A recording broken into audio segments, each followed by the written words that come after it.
Se, el día de hoy nos toca hablar acerca del tema virus, así que vamos a estar hablando de los virus más letales de la historia.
Sí, ahí sigan la lectura, por favor. De todas maneras, también tienen el mismo video en su Classroom, ¿ya? De todas maneras, ahí tienen el video.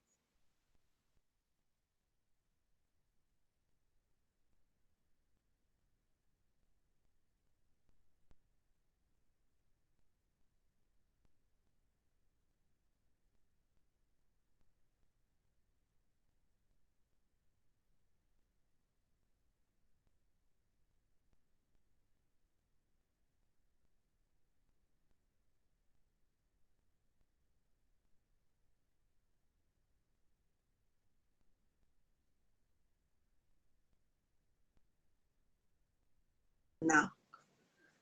El contagio del virus es por transmisión sexual, ¿no? Principales amenazas para la salud mundial. Ha provocado hasta la fecha este virus alrededor de 35 millones de decesos, sin que se haya creado hasta el entonces una vacuna. Ese es el problema con VIH. Hoy día vamos a hablar de este también.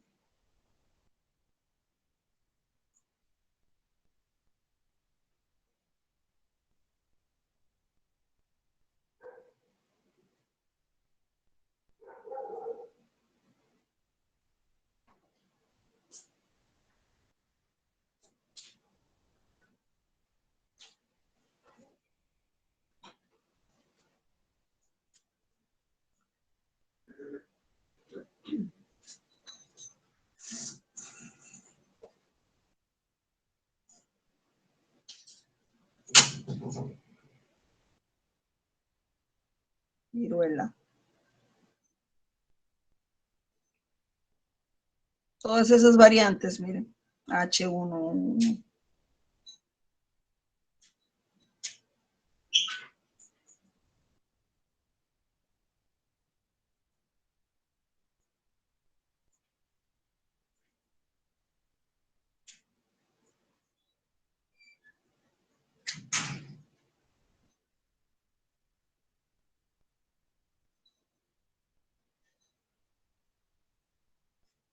28% de mortalidad.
Bien, chicos, entonces el día de hoy tenemos que hablar precisamente sobre los virus. Aunque la última información está un poco desactualizada porque sabemos que para el día de hoy, al menos para el COVID-19, sí hay vacuna.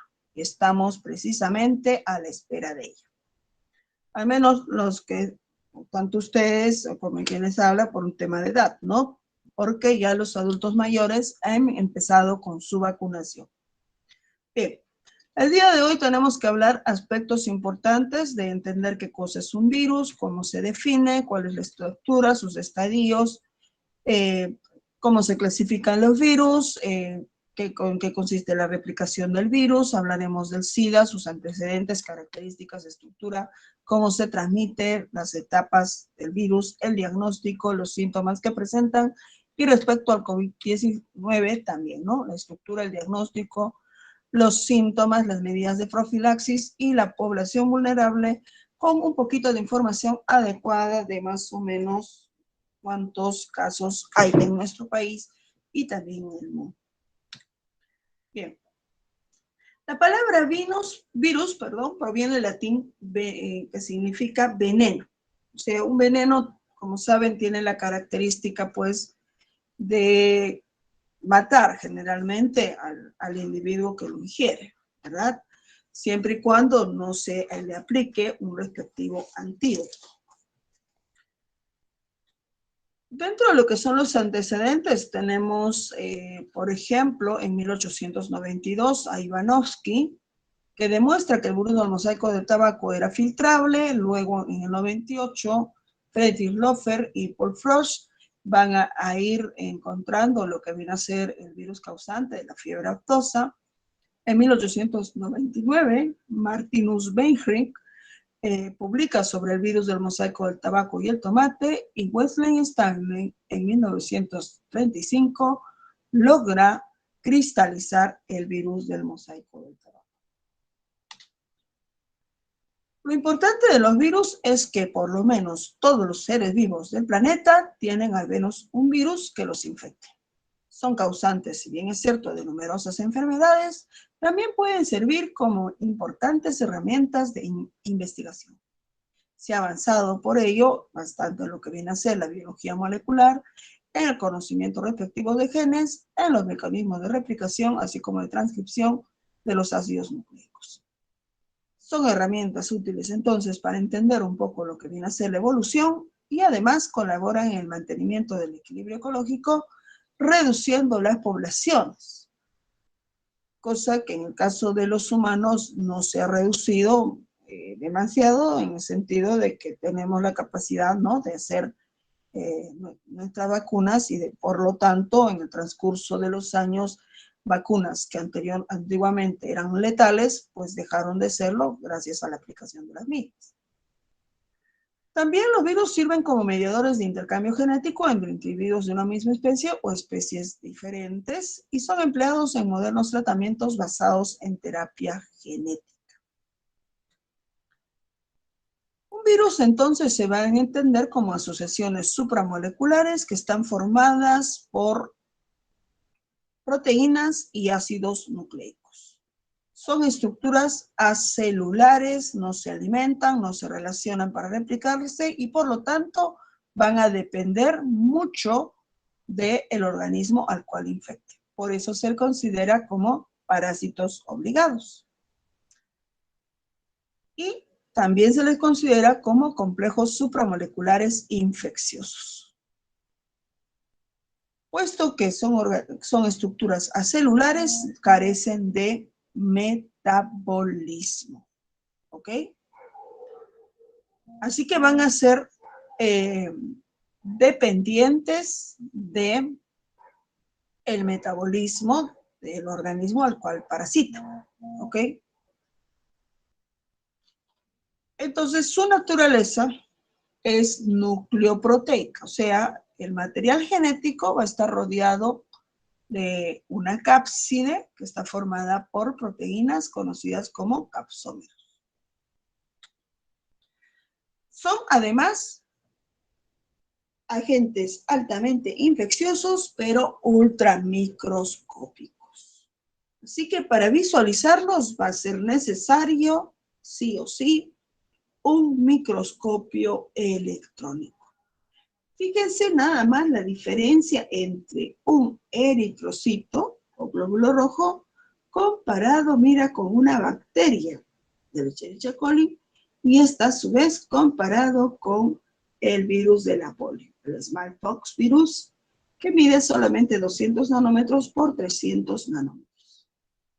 Mientras que la bacteria mide 750 nanómetros y el eritrocito unos 2500 nanómetros. Entonces van a ser, en resumidas cuentas, agentes altamente infecciosos, ultramicroscópicos, que dependen de la maquinaria metabólica del organismo al cual va a infectar. Se cristalizan si es que están fuera de la célula por mucho tiempo y son parásitos obligados debido precisamente a que dependen del metabolismo del organismo al cual infectan. Otro de los detalles que tienen los virus es que tienen gran capacidad de mutación. Debido a que los virus presentan o bien ADN o bien ARN, o sea, o bien tienen ácido desoxirribonucleico o bien ácido ribonucleico. Por eso decimos o bien ADN o bien ARN, o bien son adenovirus o bien son ribovirus. Un virus jamás va a presentar ambos ácidos nucleicos. ¿Ok? Ahora, la gran capacidad de mutación es factible cuando ya ellos han ingresado al interior de la célula a la cual infectan y ahí pueden producir una alteración, ¿no? Los cambios genéticos afectan a las proteínas que componen los anclajes, que el virus adquiere una nueva configuración externa.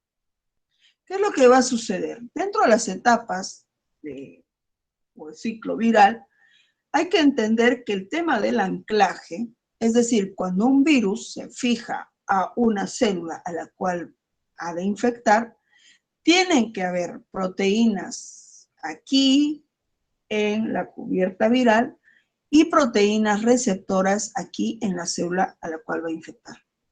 O sea, hay una dependencia entre estas proteínas y estas proteínas de reconocimiento a nivel de la membrana celular de la célula hospedera. Si no hay correspondencia, el virus simplemente no va a ingresar. Luego, cuando ingresa, la membrana celular envuelve al virus para formar un endosoma y este lo transporta hacia el citoplasma. El endosoma y la cápside se dispersan, el ARN viral o ADN viral, ¿no? Empiezan a separarse y a sacar proteínas nuevas. Proteínas nuevas que van a formar la cápside viral. El material genético, sea ADN o ARN, se va a replicar, se va a sacar una copia. Y la síntesis de proteínas, para que pueda sintetizar nuevas proteínas, va a depender, ojo, va a depender de los ribosomas de la célula a la cual infectan, porque en los ribosomas se sintetizan proteínas. ¿Ok? De ahí depende. Y como en los ribosomas se sintetizan proteínas y esos ribosomas son propios de la célula hospedera, aquí puede ocurrir las mutaciones. Porque recuerden que vimos dogma central. Recuerdan que la información para elaborar nuevas proteínas dependía del ADN de la célula. Entonces, aquí pueden ocurrir alteraciones cuando el virus adopta esas nuevas proteínas que han sido elaboradas precisamente por la propia célula. Y ahí puede haber alteración. Y esa alteración va a ser favorable para ellas. Profe, ¿por qué? Porque como es una alteración elaborada por la propia célula, entonces la convierte, es decir, convierte al virus en un agente patógeno con mayor capacidad de infectar. Eso es lo que está sucediendo ahora con las variantes, ¿no?, del COVID-19. hay nuevas variantes, se habla de la variante británica, luego salió de la variante brasileña, ahora se habla de la variante andina y se está hablando ahora de la variante india, ¿no? Se estaba hablando de todas estas variantes. Y bueno, ahí los científicos nos dicen que si bien es cierto la vacuna va a servir pues para estas nuevas variantes, también algunos investigadores piensan que va a ser necesario otra nueva vacuna para poder contrarrestar esas nuevas variantes también. Entonces, nada está al 100% dicho con respecto al coronavirus. Hay que tener en cuenta, estamos a la espera de la vacuna. La vacuna va a hacer que por lo menos no pasemos a las etapas infecciosas graves que provoca en algunos pacientes este virus, porque la tasa de letalidad de COVID-19 es del 2.3%. Ahora, en cuanto a la estructura de un virus cualquiera, presenta dos aspectos importantes. Su material genético, que puede ser ADN o ARN, pero jamás ambos, los cuales van a estar rodeados por unas proteínas que se llaman capsómeros y que en conjunto formarán una cápside. Si un virus solamente está formado por su genoma y su cápside, se considera virus desnudo, mientras que se considera virus envuelto aquel que además de ello presenta una bicapa lipídica que va a contener a su vez proteínas. Generalmente la envoltura viral, ¿no? Por ejemplo, este virus pudo haber entrado desnudo a nuestro organismo y sale con envoltura. Quiere decir que esta envoltura ha sido proporcionada por el organismo al cual este virus infectó. ¿Ya? Entonces, estos virus adoptan una determinada simetría. Y esta simetría le va a permitir poder no solamente proteger el genoma viral, sino también va a permitir el tema de la transmisión y el cómo se debe unir a la célula hospedera e inclusive evadir el sistema inmunológico del hospedador. Tenemos tres estructuras fundamentales que vienen a ser la estructura icosaédrica, por ejemplo, el virus de la polio. Tenemos la estructura helicoidal y el virus complejo, que en este caso este es un bacteriófago, que presenta como si ambas estructuras se hubieran fusionado, ¿no? Tanto la poliédrica como la helicoidal.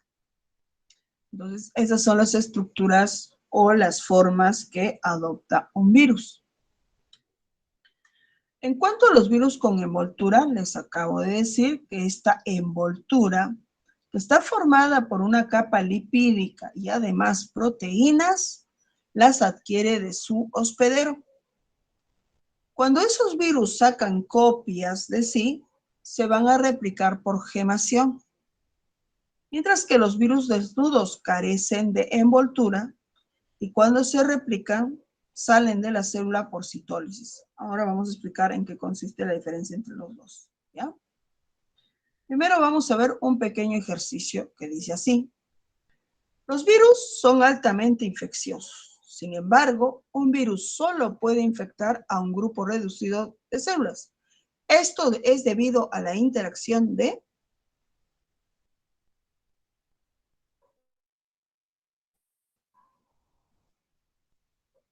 muy bien, las proteínas virales y las proteínas receptoras de las membranas. Tiene que haber una situación como de compatibilidad, ¿ok? Si es que en la célula hospedera no se reconoce a la proteína viral, simplemente ese virus no va a ingresar. Tiene que haber compatibilidad.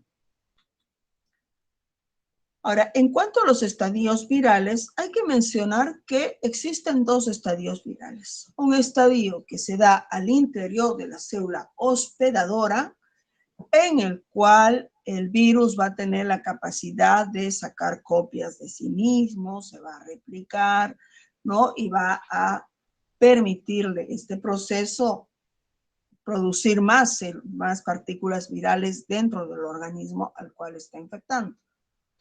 Pero también existe un estadio extracelular o infeccioso en el cual ya los virus no pueden replicarse porque no hay esa maquinaria metabólica que sí tenía cuando estaba dentro de la célula. Sin embargo, se pueden llegar a cristalizar y van a ser resistentes a algunos agentes físicos y químicos e incluso pueden mantenerse latente en las superficies. Sabemos, por ejemplo, que en el caso del COVID-19 se van a mantener latentes en las superficies, es que es si son de madera o cartón, en un promedio de 48 horas, y si es que son superficies metálicas, el promedio más o menos es de 72 horas.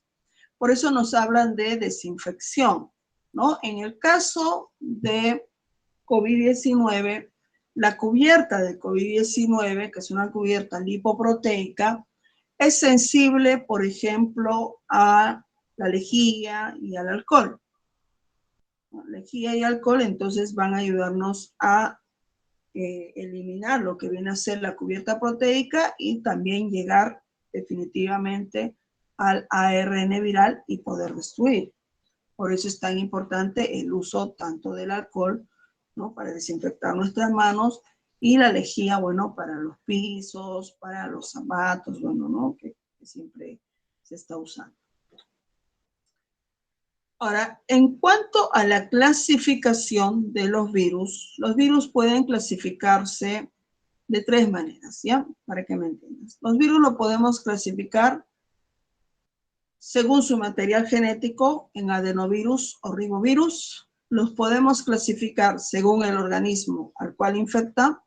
Por ejemplo, los virus fitófagos que afectarán a las plantas, los virus micófagos que afectarán a los hongos, los virus bacteriófagos que afectarán a las bacterias, tenemos los virus zoófagos que afectarán a los animales, los virus antropófagos que afectarán definitivamente al hombre. Y si es en el caso del humano, se van a clasificar los virus según el órgano al cual infecta. Y siendo eso, podemos encontrar, por ejemplo, a los virus dermatópicos, que son aquellos que infectan a la piel. Tenemos, por ejemplo, la sarampión, la rubiola y la varicela, además de la viruela. Lo que es sarampión, rubiola y viruela tienen vacunas, ¿ya? Si bien es cierto, la viruela es uno de los virus más letales de la historia, se considera no solamente la plaga de Justiniano, sino también que la viruela fue traída a las colonias acá en América Latina, que provocó pues la muerte de muchos de los pobladores, generando llagas, como habías visto en el video, ¿no? Llagas e inclusive hasta ceguera. No fue hasta que Edward Jenner diera la vacuna contra la viruela y luego esa vacuna llevada a todo el mundo que pudo combatirse este virus, siendo en la década del 1980 más o menos donde se declara la viruela totalmente extinta. No obstante, en pleno siglo XXI han habido casos, ¿no? Entre más o menos los años 2016, 2018, han habido casos de viruela. Pero estos casos de viruela se generaron porque los niños no fueron vacunados oportunamente, debido al famoso movimiento antivacunas que acusaba de que no se debería vacunar a los niños con viruela porque podría ocasionar autismo, cosa que fue totalmente desmentida. Pero el problema es que muchos padres creyeron en este concepto y decidieron no vacunar a sus hijos ni contra viruela ni contra sarampión, que te he mencionado que ya estaban totalmente erradicados. Y estos pequeños, lastimosamente, tanto en Europa como en Estados Unidos, llegaron a fallecer víctimas de la viruela.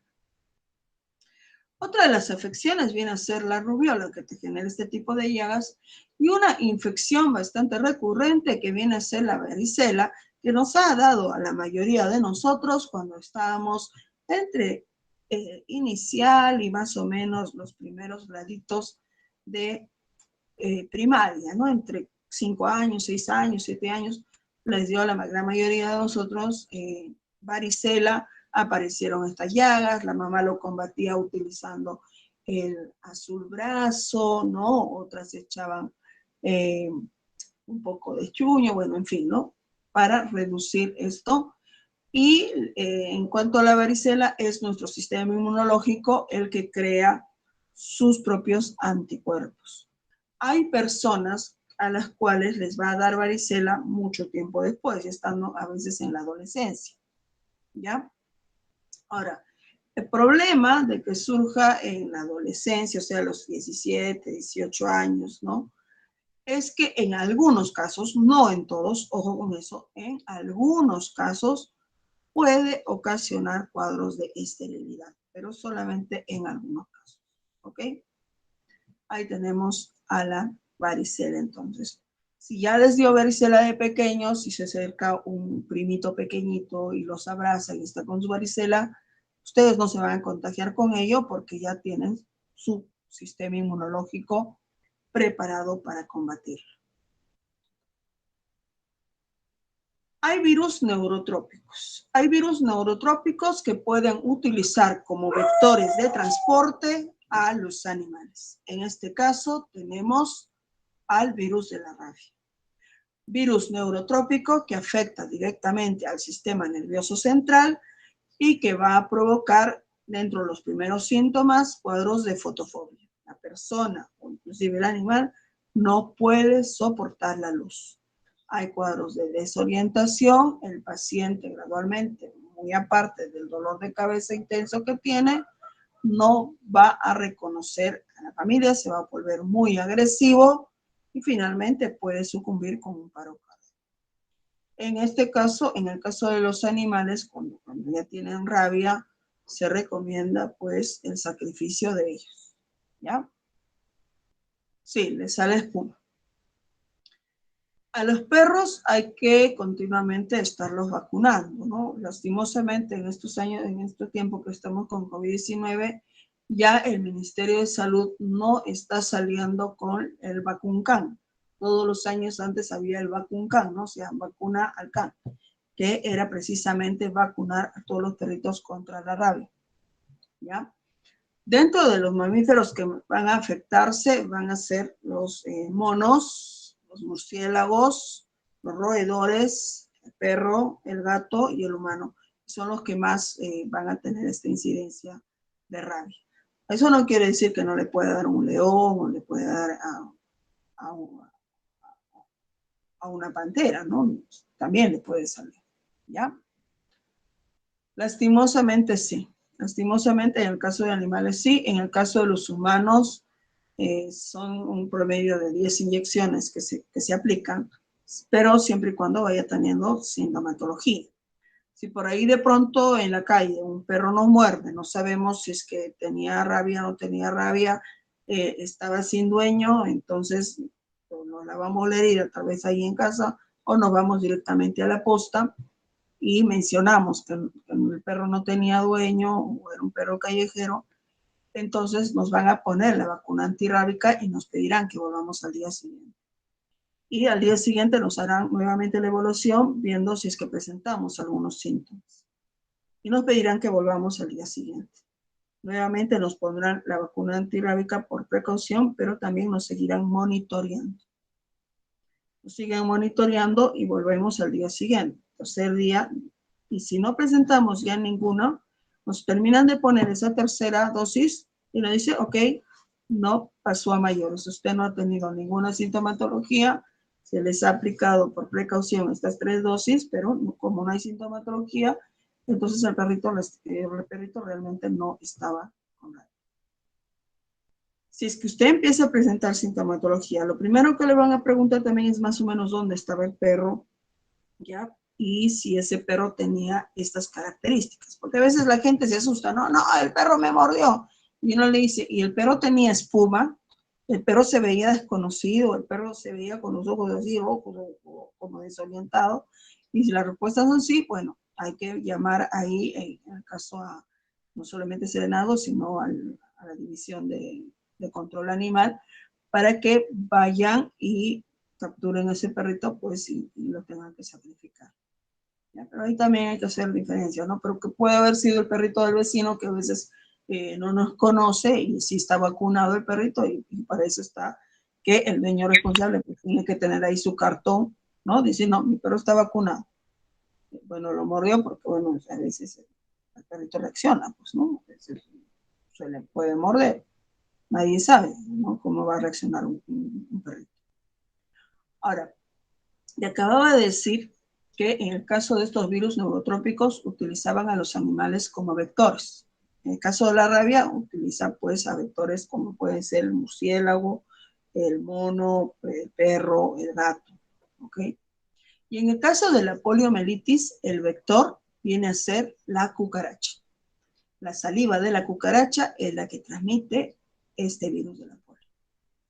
Si el niño no ha sido vacunado oportunamente con una vacuna que se llama la vacuna de Sabin y Salk, entonces, claro, las ratas, pero las ratas por la mordida. O sea, por ejemplo, ¿cómo llega el perrito a contagiarse de rabia? Porque la rata lo mordió.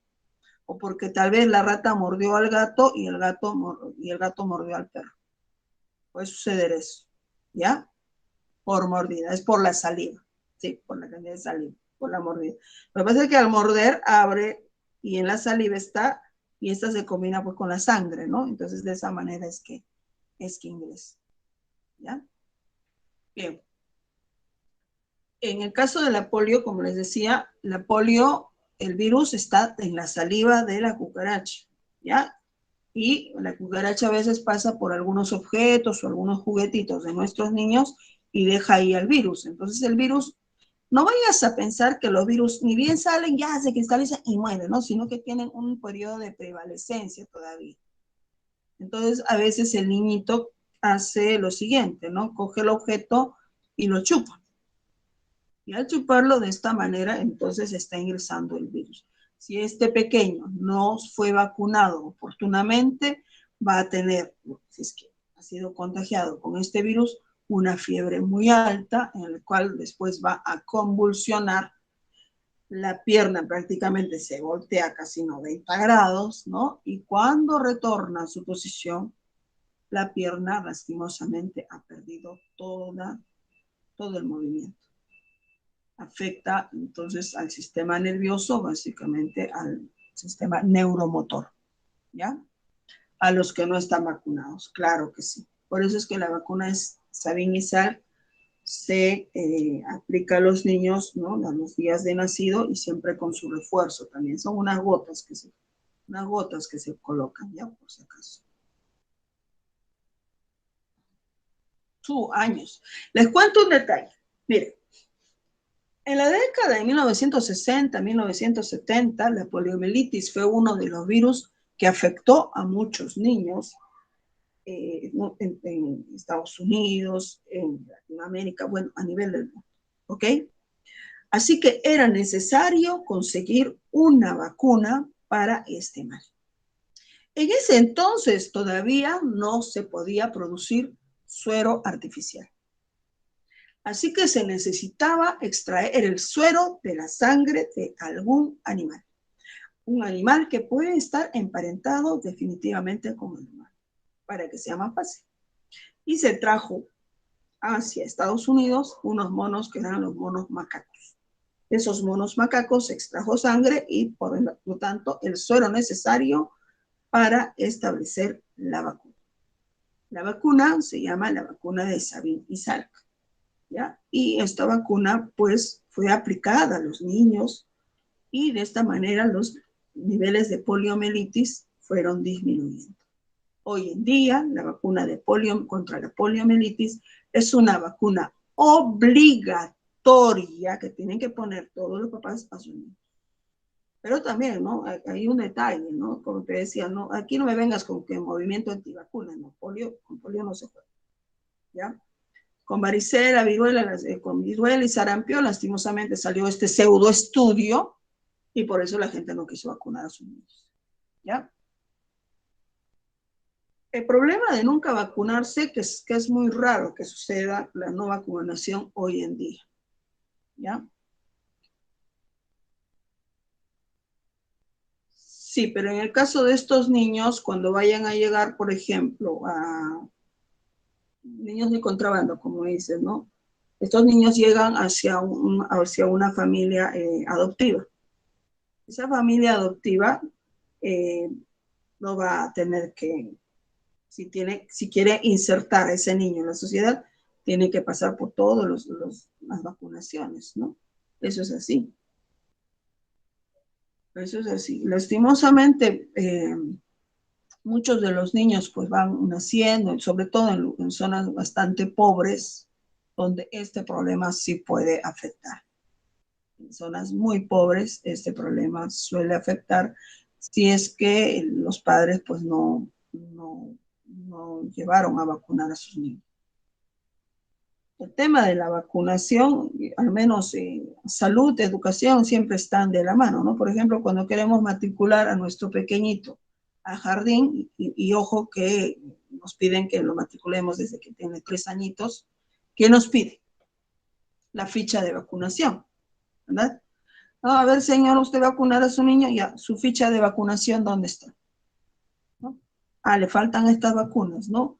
Y por ahí, no, se me perdió la ficha de vacunación, o no, no sé si está vacunado o no, entonces se tiene que hacer un control para la vacunación. Siempre la vacunación está ahí. Bien, avanzamos.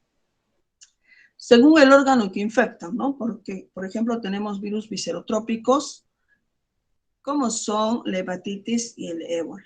La hepatitis afecta al hígado. En el caso de la hepatitis hay 5 variantes, la hepatitis A, B, C, D y E, mientras que la hepatitis, al respecto, la hepatitis A, la hepatitis D y la hepatitis E van a llegar a nuestro organismo por alimentos o agua contaminada con ese virus, mientras que la hepatitis B y la hepatitis C ingresan a nuestro organismo puede ser por transfusión de sangre o por medio de relaciones sexuales. De las 5 variantes de hepatitis, la hepatitis B tiene vacuna. Son 3 dosis. Por ejemplo, el día de hoy estamos a jueves 3 de junio, primera dosis. El próximo, sábado 3 de julio sería la segunda dosis. Y el martes 3 de agosto sería la tercera dosis. ¿Okay? Entonces siempre, en el caso de la hepatitis B, son 3 dosis de mes y mes que se tienen que poner. Para el tema del ébola, cuyo nombre obedece al río Ébola, que es un río que está presente en el Congo y en África, este es uno de los virus también letales, ¿no? Letales, habíamos visto, había otro que era el virus del marufo, ¿no? En el caso del virus del ébola, este afecta a nivel también gastrointestinal, en el cual el paciente tiene pues fiebre, decaimiento, falta de apetito, dolor de garganta. Y el problema con el virus del ébola es que muchas veces termina siendo un ébola hemorrágico. Hay erupciones y sangrados. Y entre hepatitis y ébola, el ébola tiene una alta capacidad de transmisión, por eso es altamente virulento, pero sobre todo entre hepatitis y ébola, el ébola es altamente patógeno. Porque ¿cuál es la diferencia entre virulencia y patogenicidad? La virulencia viene a ser la capacidad que tiene el virus de propagarse. En el caso del ébola, el ébola se puede transmitir por cualquier fluido, sea sudor, lágrimas, sangre, saliva.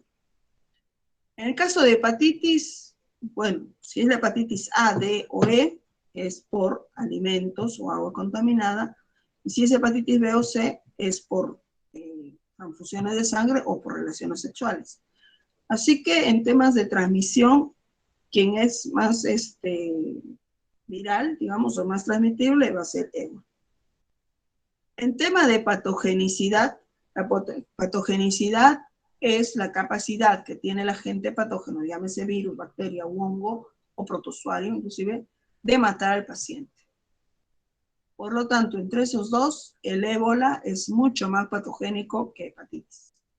De las hepatitis, la hepatitis C sí es muy patogénica, pero va matando al paciente gradualmente.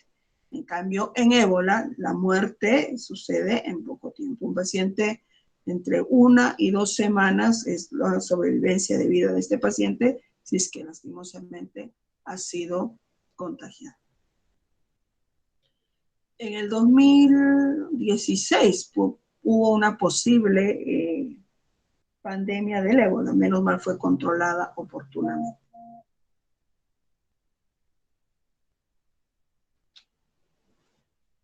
Según el órgano que infectan, tenemos a los virus linfotrópicos. En este grupo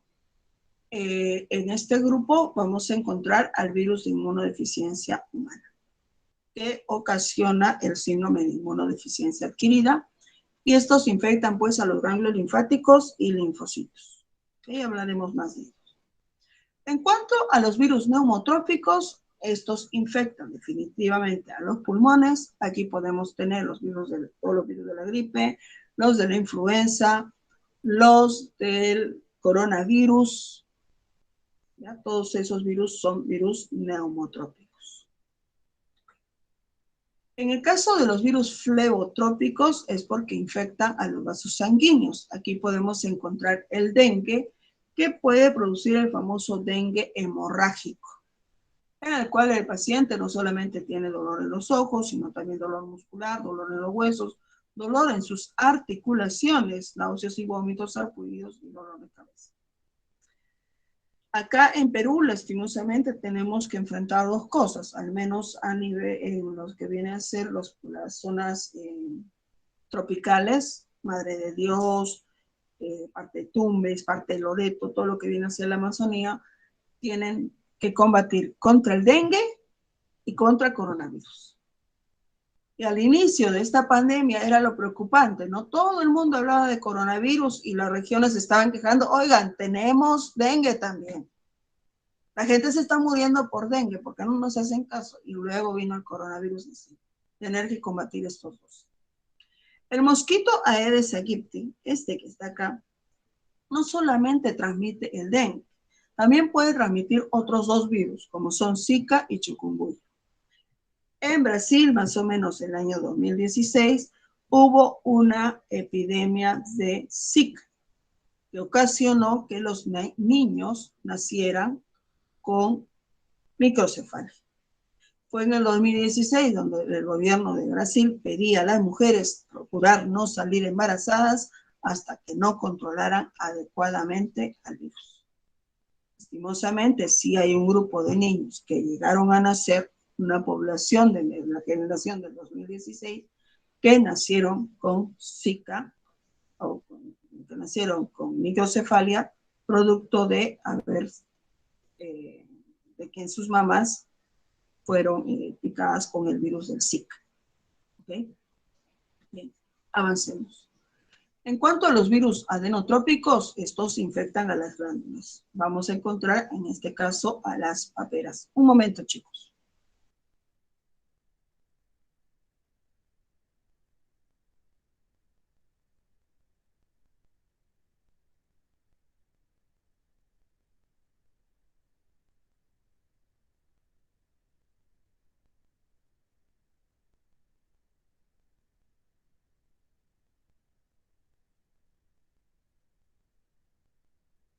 Disculpen, gracias. Entonces aquí tenemos a las paperas que básicamente van a infectar a la glándula parótida. ¿Esto tiene cura? Claro que tiene cura, ¿no? Gradualmente, si bien es cierto, se produce mucho dolor, mucha incomodidad, sobre todo al momento de mascar y todo ello, pero sí va a bajar la infección con el respectivo tratamiento. En el caso de los virus fitófagos, podemos encontrar aquellos virus que parasitan a las plantas, por ejemplo, la mancha anular del papaya. Profe, yo he comido papayos así. A veces has probado papayas que parecen insípidas, sin gusto. y encima están duras. Ya, eso es porque fue infectado por el virus. Y el virus del mosaico del tabaco, que recuerda, fue el primero en ser cristalizado u observado, ¿ya? Y que precisamente, pues, en las hojas del tabaco generan este blanqueamiento, cosa que para alguien que trabaje haciendo, pues, los cigarrillos del tabaco, pues no va a ser nada agradable, ¿ya? También podemos encontrar otros virus fitófagos, como por ejemplo el virus que infecta a la papa. Profe, yo nunca he visto una papa contaminada con virus. Yo les aseguro que sí. No sé si alguna vez les ha pasado a cualquiera de ustedes. Ustedes seguramente habrán entrado a la cocina a cocinar alguna vez o lo hacen recurrentemente. Pero han puesto, por ejemplo, 5 o 6 papitas a sancochar o han pelado y picado la papa y resulta que de esas papas, profe, todas estaban cocinadas, pero había una dura, una que nunca se cocinó.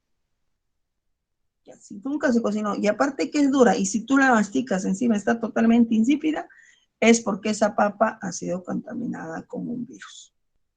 Puede aparecer, claro, que puede aparecer. Bien. No existe correlación entre que el virus de la papa vaya a afectar al humano. No. No les va a pasar nada. ¿Ya? Ahora, según el hospedero tenemos los virus zófagos, ¿no? Por ejemplo, aquellos que parasitan animales, como en el caso del parvovirus, como en el caso de distemper también. Por ello es que es necesario vacunar a nuestros perritos en su primer mes de... Y luego se hace un refuerzo a los 3 meses y luego a los 6 meses, ¿no? Bueno, no sé si tendrán pues cachorros ahí, ¿no? Tenemos la vacuna de la triple, la quíntuple, la séptuple, ¿no? Que se le vacuna para varias cosas. ¿Ya? Y ustedes, si tienen ahí el cartoncito de su respectivo cachorro, ahí ven, ¿no? Las vacunas que se le han puesto. A los gatos también, ¿no? Pero en el caso de los gatos, a veces no siempre se les suele vacunar, pero ellos pueden presentar 2 afecciones. Y para evitar esas 2 afecciones, sobre todo el SIDA en gatos, es necesario esterilizarlos, ¿ok? El SIDA felino ocasiona deterioro mental. De que pase del humano al hombre es raro, al menos en que SIDA en gatos. El síndrome de inmunodeficiencia se transmite de humano a humano, ¿ya? No del gato al humano, no, ya por si acaso, es de humano a humano. En el caso, sí, es necesario esterilizarlos precisamente para evitar pues que el gato esté con uno, con otro, con uno y otro, ¿no? Entonces es necesario esterilizarlos también para que tenga un comportamiento un poco más casero y no se te esté escapando a cada rato, ¿ok? Bueno, hay un deterioro mental, una inflamación del tejido conjuntivo, gingivitis, fiebre, diarrea, estomatitis, infecciones constantes, pérdida del apetito, pérdida de peso y finalmente la muerte del animalito. En el caso de la leucemia, y ustedes saben que la leucemia es un tipo de cáncer, entonces entenderán que existen algunos virus que tienen la capacidad de producir cáncer, ¿no? Por ejemplo, en la leucemia y SIDA en gatos, ¿no? Las encías pálidas, fiebre, vómito, diarreas, agotamiento, se vuelve aletargado, no se asea, que un gato no se asee ya es preocupante, ¿ya? Pierde el apetito y empieza a hacer sus necesidades en sitios donde no hay arena, ¿no? Entonces, o en cualquier sitio, o sea, generalmente los gatos siempre establecen sus lugares en donde van a hacer sus necesidades, ¿no? Pero si lo empieza a hacer por otros lados, ya hay preocupación. Bien, ahora, existen también virus bacteriófagos, ¿no? Que infectan a las bacterias o a las cianobacterias. Virus que infectan a los hongos son virus micófagos, el Partiviridae y el Totiviridae. Y virus satélites, que son aquellos virus que parasitan a otros virus, como por ejemplo el virus satélite del mosaico del tabaco y el Sputnik virus. Ahora, según el genoma, y aquí nos detenemos un poco, es porque presentan como material genético ADN. Dentro de los virus adenovirus podemos encontrar virus envueltos, como también podemos encontrar virus desnudos. En este caso, para lo que viene a ser el Asfaviridae, que participa en lo que se conoce como la peste porcina. Ese es un adenovirus. El hepadnavirus, que provoca la hepatitis B, también es un adenovirus. Fíjate que tiene envoltura. El virus de la herpes, como el virus de la varicela, y este es un virus con envoltura. Es un adenovirus, pero con envoltura. El Poxviridae es un virus de tipo ADN, ¿ya? Que también tiene su envoltura. Pero fíjense las formas que tiene. Los adenovirus, enfermedades respiratorias, es un virus desnudo, ¿no? Solamente tiene su material genético y su cápsida. Y el papilomavirus, aquí nos detenemos un poquito, porque en el caso del papilomavirus, este virus es causante de el cáncer de cuello uterino, o cáncer cervical, cáncer de cuello uterino, y puede ocasionar también algunos casos de cáncer de pene. ¿Hay, profe, cáncer de pene? Sí, y es ocasionado precisamente por este virus. Entonces, como te mencionaba hace un rato, así como en los gatos había aparecido la leucemia, que es un tipo de cáncer, en los humanos el papilomavirus puede ocasionar el cáncer de cuello uterino y en algunos casos el cáncer de pene también. El Parvoviridae genera eritema infeccioso, es un virus desnudo de tipo ADN, pero que puede afectar a los perros, ¿no? A los perros. En el caso de los virus RNA, podemos encontrar al Reoviridae, que puede ocasionar cuadros de diarrea y que estamos viendo que es un virus desnudo. En el caso del Orthopsimiridae, este es un virus envuelto. ¿Por qué sabemos que es envuelto? Fíjate acá. Estas estructuras que están acá se le llaman espículas. Y esas espículas no son otra cosa que proteínas que lo están rodeando. ¿Ya? Entonces, cuando vemos así, clásicamente este es un virus envuelto, pero de tipo ribovirus y que ocasiona la gripe. El virus del sarampión, como el virus de las paperas, también fíjense que es un virus envuelto. Aquí vemos sus espículas. El coronavirus, obviamente, es un ribovirus. Los síndromes agudos respiratorios severos son una familia de coronavirus que han provocado estos problemas, ¿no? Dice síndrome agudo respiratorio severo. Y dentro de los SARS, dentro de las variantes del SARS, empezó, por ejemplo, en 2012 el primer SARS, síndrome agudo respiratorio, y en ese entonces los científicos decían, ¿no? Hay que tener en cuenta este tipo de virus porque gradualmente pueden ocasionar otros problemas. Luego se tuvo el MERS, o sea, dentro de la familia de los coronavirus, el virus del Medio Oriente, que es un tipo de coronavirus, es el más letal. Tiene una tasa de letalidad que mencionaban, creo que es de 54% en promedio. Y ahorita estamos combatiendo el SARS-CoV-19, que tiene una tasa de letalidad del 2 al 3%. Y están habiendo todavía más variables del SARS-CoV-19. En el tema del Togaviridae, este es un virus envuelto que ocasiona una infección hacia la piel conocida como rubiola. Flaviviridae es un virus también envuelto que ocasiona la hepatitis C. O sea, la hepatitis C es de tipo ribovirus, pero es un virus envuelto. Mientras que el Picornaviridae es un virus desnudo, pero que ocasiona la hepatitis A. Ya les mencioné que la hepatitis A puede ingresar a nuestro cuerpo por ingerir alimentos o agua contaminada con este virus. Y un virus bastante peculiar, del cual estaremos hablando en unos instantes, es el retrovirus. conocido como el VIH, que puede ocasionar el síndrome de inmunodeficiencia adquirida. Este es un retrovirus. Profe, ¿por qué retrovirus? Porque dentro de la maquinaria de este virus, o sea, dentro de la estructura viral, vamos a encontrar una enzima que va a transformar el ribovirus en adenovirus. Vamos a ver un pequeño ejercicio que dice así. Los virus son partículas altamente infecciosas de morfología diversa que generan respuesta inmunitaria. Es correcto mencionar que 1. Existen oncovirus que tienen la capacidad de generar malignidad en una célula. La rabia es un ejemplo de virus dermotrópico, serotrópico y neurotrópico. No, la rabia es solamente neurotrópico, ¿no? Muy bien, el sistema inmune responde a la infección produciendo interferones y anticuerpos. Muy bien, claro que sí, solo 1 y 3. Profe, ¿los interferones? Sí, los interferones son un tipo de proteínas que se liberan cuando hay la presencia de un virus, ¿ya?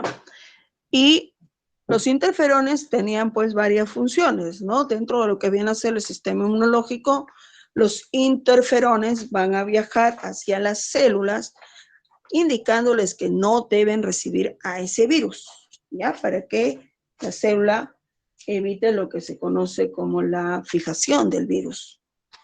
Luego, otra de las acciones que hace el interferón cuando se libera ante la presencia del virus es estimular a los linfocitos B a que elaboren anticuerpos para contrarrestar a ese virus. Otra de las acciones que hacen los interferones es estimular a las células natural killer para que fagociten a aquellas células que han sido contaminadas por el virus. Y no solamente a las natural killers, sino que también van a estimular a los macrófagos a que fagociten a ese virus.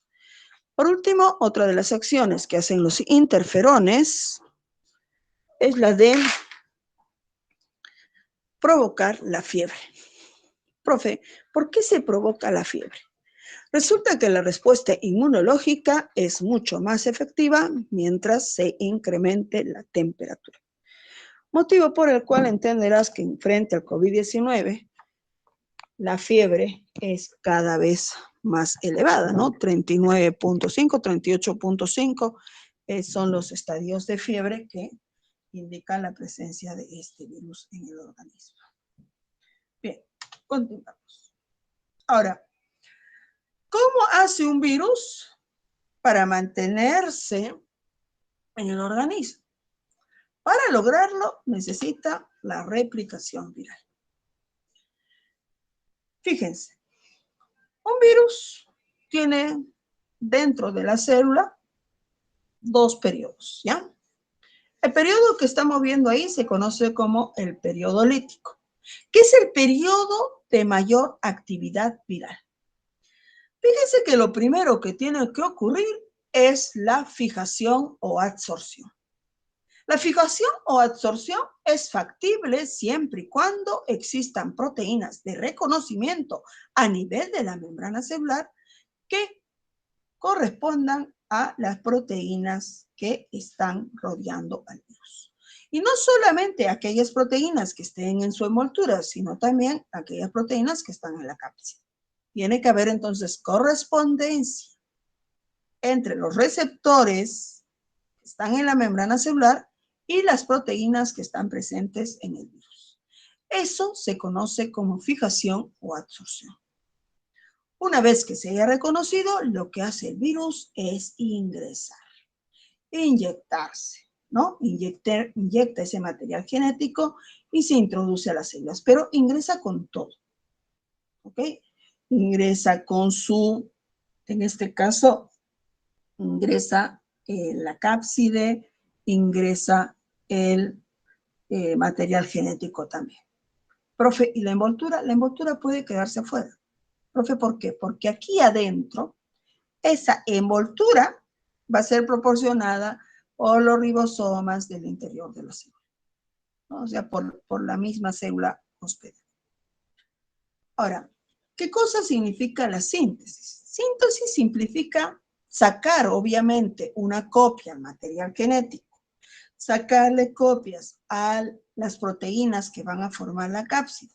Si es que es un virus solamente desnudo, se pasa directamente al ensamblaje.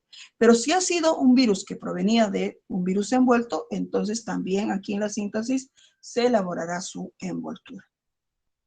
Una vez que ya se tiene todo lo necesario, se pasa al ensamblaje, ¿no? Se envolverá esa partícula viral, ese material genético viral con su respectiva cápside, y si correspondía a un virus con envoltura, con su respectiva envoltura. La liberación puede darse de dos tipos. Profe, ¿por qué de dos tipos? ¿Recuerdan que hace rato le decía, unas salen por gemación y otras salen por citólisis? ¿Se acuerdan, no? ¿Se acuerdan? A ver, cuando te dije, a ver, ¿qué me dice? Sí, ¿se acuerdan? ¿Se acuerdan? Ya. Profe. Ya, gracias, Simón. ¿A qué se refiere con que unas salen por gemación y otras salen por citólisis? A ver, explique. Ya te cuento, mira. Resulta que si acá hay una célula y acá hay virus con su material genético, pero resulta que son virus desnudos. Si son virus desnudos, o sea que no tienen envoltura, estos virus desnudos salen de la célula hospedera destruyéndola. Por eso dice citólisis, ¿no? Porque destruyen en todo el citoplasma. Destruyen y salen ahí las nuevas partículas virales para buscar infectar a otra célula. ¿Ok? Ahí están las nuevas partículas virales. Pero, ¿qué pasa si es que es un virus envuelto? Cuando es un virus envuelto, acá tengo la celulita, y acá está el nuevo virus. El nuevo virus va a ser esto, como si formara una gemita. Y esa gemita va a salir. Profe, ¿quiere decir que no va a destruir a la célula? No, no la destruye. ¿Y sabes por qué él no la destruye? Porque este virus dice, esta célula me va a permitir seguir sacando más copias.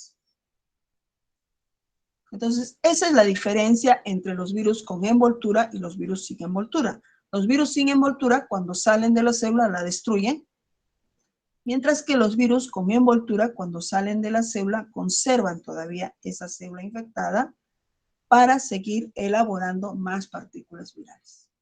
Esa es la diferencia. Todo este ciclo se llama ciclo lítico. ¿Por qué, profe? Porque es el ciclo con mayor actividad del virus. Pero también existe un ciclo que se llama ciclo lisogénico. Es el ciclo, digamos, de menor actividad del virus. Debido a que este virus se ha percatado de que las condiciones, y obviamente acá estamos viendo cómo se actúa frente a una bacteria, ¿ya? Un bacteriófago ha ingresado y puede tener dos rutas. Puede tomar la ruta del ciclo lítico, siempre y cuando las condiciones del entorno, tanto para la bacteria como para el virus, sean favorables, o también puede optar por el ciclo lisogénico. Acá, por ejemplo, la bacteria ha decidido mantenerse en un periodo de latencia debido a que las condiciones del medio no son favorables. Cuando hace el virus un ciclo lisogénico, lo que hace el muy astuto es integrar su ADN, su material genético viral, con el ADN de la bacteria.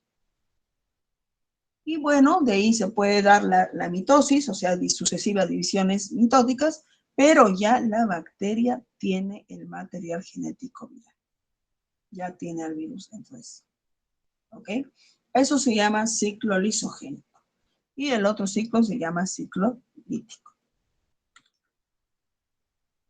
Aquí está la inmunidad celular, lo que te decía hace un rato, ¿no? Cómo activan los interferones, activan a los linfocitos, hay activación de los macrófagos, hay activación de las natural killer, Las natural killer van a fagocitar a esas células infectadas por el virus, también activan a los macrófagos para que los fagociten y también avisarán a las células para que no permitan que el virus ingrese.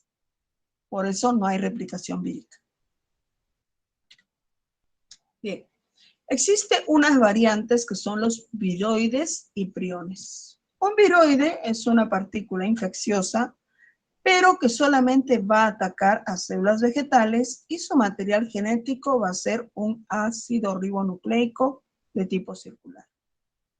Mientras que los priones, que les hablaba la semana pasada, van a ser proteínas anormales, proteínas de comportamiento anómalo, pero que van a ser infectantes, ¿ya?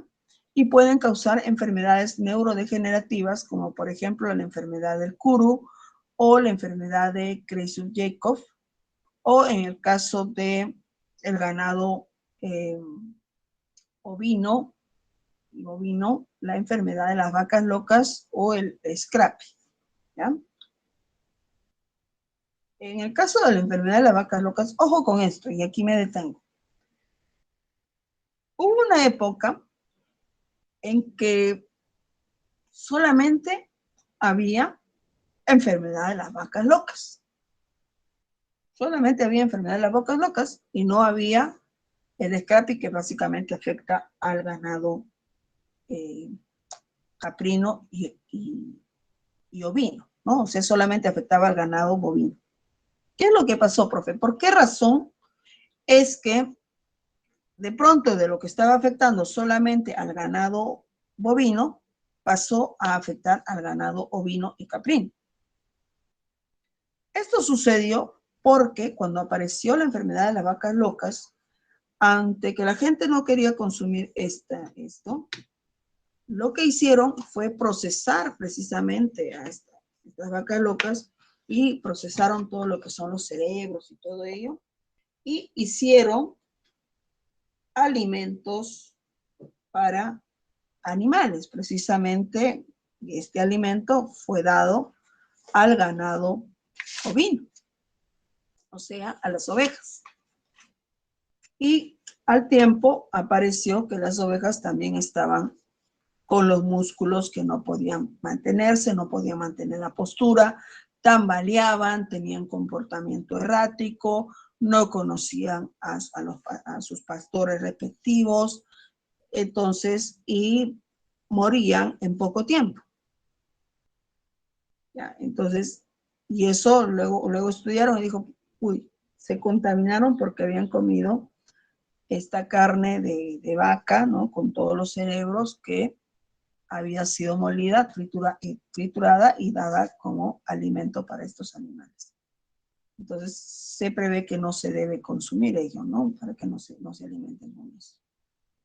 En el caso de la enfermedad del Kuru, esta se detectó más o menos en 1955. Sí, afecta a las neuronas. Sí, es neurodegenerativa, pues, ¿ya? En el caso de la enfermedad del Kuru, en 1955 llega un turista hacia Papúa Nueva Guinea y identifica a una niña que temblaba y le sonreía, ¿no? Y finalmente falleció.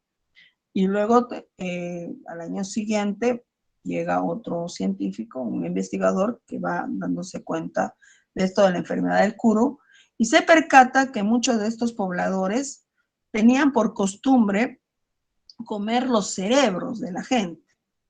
Y lastimosamente comía pues los cerebros de la gente que había sido enterrada con esta enfermedad y ellos también se contaminaban. Una especie de zombies, entre comillas, ¿ya? Años posteriores fue Jacob Krasov-Jacob que hace un examen al cerebro de uno de los pacientes que habían tenido pues cuadros que parecían al Alzheimer, que luego parecieron al Parkinson y que terminó el paciente con una demencia senil. Y en un promedio de 6 meses el paciente terminó falleciendo. Entonces quiso hacer el estudio del cerebro y encontró que en el cerebro de este paciente parecían como esponjas. Por eso el nombre de encefalopatía espongiforme, porque el cerebro pareciera como esponjas. Y esto fue generado precisamente por esta proteína anómala que se conoce como priones. ¿Ya? Eso se llama encefalopatía espongiforme y es ocasionado por los priones. Ese es el nombre real, encefalopatía espongiforme. Y hay esas variantes, ¿no? La Kuru, la Jacob-Kressov, el Scrappy, el ganado ovino y la enfermedad de las vacas locas en el ganado bovino. Bien, respecto al síndrome inmunodeficiencia adquirida, es necesario indicar un poquito sus antecedentes. En 1981 aparecen los primeros pacientes con cuadros de vómitos y diarreas que no cesaban pese al tratamiento hasta entonces conocido. Gradualmente, estos pacientes fallecían en poco tiempo a causa de otras infecciones oportunistas. Se descubre en el 1981, pues, esta infección. Fue en 1983 donde se hace el primer aislamiento de este virus, logrado por Barré-Sinoz y colaboradores en el Instituto Pasteur de París. Este virus no iba cesando y resulta que en 1985 se podía, a través de pruebas, analizar qué sangre contenía o no el VIH. El problema es que se empiezan a contabilizar casos en todo el mundo. Y entonces eso conlleva a una alarma. ¿A una alarma por qué, profesora? Fíjense que para el año 1987 se crean diferentes organismos para tratar de contener la rápida propagación de este virus. Y ya no del virus, sino del síndrome inmunodeficiencia adquirida. Porque ya por el 87 se había detectado que lastimosamente este virus atacaba al sistema inmunológico. Y se había detectado también que los pacientes fallecían precisamente porque el sistema inmunológico estaba tan debilitado y cualquier agente patógeno podría matar a los pacientes. La Administración de Alimentos y Medicamentos estadounidenses autoriza para el año 1987 el primer fármaco para tratar esta enfermedad. Sin embargo, el costo, que es tan alto, en ese entonces, pues genera que muchas personas con condiciones económicas bajas no podían acceder a esos medicamentos. Para el 96 logra estar disponible la primera terapia triple antirretroviral. Dentro de los países que más han sido golpeados por este flagelo son países del África, ¿no? Muchos países, bueno, el continente africano tiene una cantidad de países que han sido contagiados precisamente con este mal y que no pueden todavía salir a repararlos. Entonces, en África, en muchos de los países de África, hay muchas condiciones, ¿no? Hay el tema de la civilización y todo ello todavía no llega y muchos de ellos pues mueren gradualmente. Estaba buscando, porque quería compartir con ustedes un documental que vi hace muchos años atrás, pero era un documental un poco desgarrante. Profe, ¿por qué? Era justamente de una aldea en África y los niños que estaban ahí eran niños que habían visto morir ya a sus hermanos, posiblemente habían visto morir a sus padres, y ellos jugaban la ronda, ¿no? Nosotros cuando jugábamos la ronda de chiquitos, que jugábamos, juguemos en el bosque mientras que el agua está y la, ¿no? No sé si habrás jugado de chiquitos, ¿ya? Pero la canción de ellos era bien triste y desgarrante, porque su canción era: muerte, muerte, ¿cuándo vendrás? Muerte, muerte, ¿cuándo vendrás? ¿A qué hora llegarás? Y luego rompían todas filas y a uno de ellos era la muerte y si atrapaba uno debe ser el próximo, ¿no? O sea, jugaban así de esa manera la muerte porque ya eran prácticamente niños que estaban condenados a muerte. Eso era lo penoso. Bien. ¿Qué significan estas siglas, no? Primero, VIH significa virus de inmunodeficiencia humana. Y síndrome se llama así por el conjunto de síntomas que caracteriza esta enfermedad. Vómitos, diarrea, sarcoma de Kaposi, aparición de llagas en todo el cuerpo, dolor de cabeza, es el sistema inmunológico que está totalmente deteriorado, por eso es que otras infecciones oportunistas, otros virus, otras bacterias, hongos inclusive pueden terminar matando al paciente. Deficiencia porque el sistema inmunológico no funciona correctamente, no tiene ya cómo defenderse. Y adquirido porque no es hereditario, es decir, ha sido provocado por un virus que se adquirió ya sea por transfusión de sangre, ya sea por relaciones sexuales, ya sea por vía parenteral de madre a hijo. ¿Okay? Las características de este virus es que este es un virus envuelto.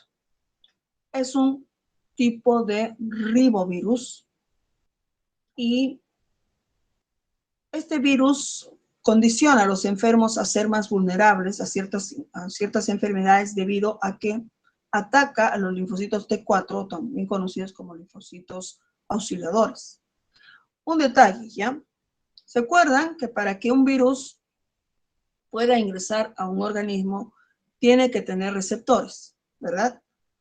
En el caso de las células que tienen receptores para este virus, son los virus linfocitos, son las células linfocitos T4, o también conocidos como helper, son las microglias, que son células que defienden nuestro sistema nervioso, ¿ya? O defienden a las neuronas, para que entiendas, y son los monocitos.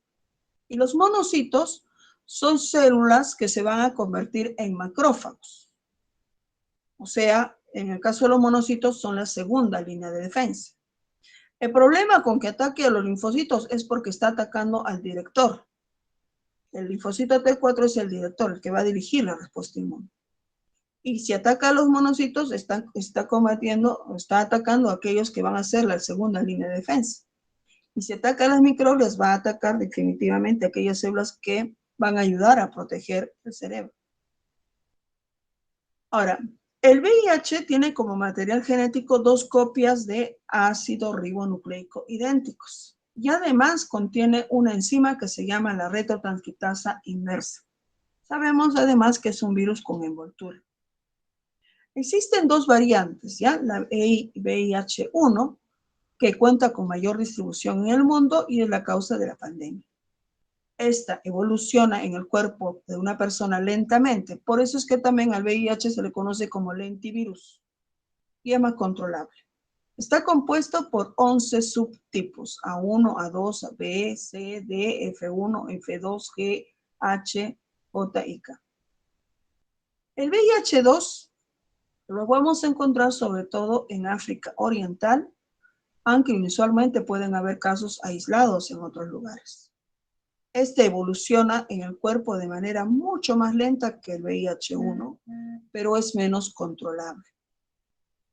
Es decir, lastimosamente no responde a los medicamentos. Existen 7 subtipos: el A, el B, el C, el D, el E, el F y el G.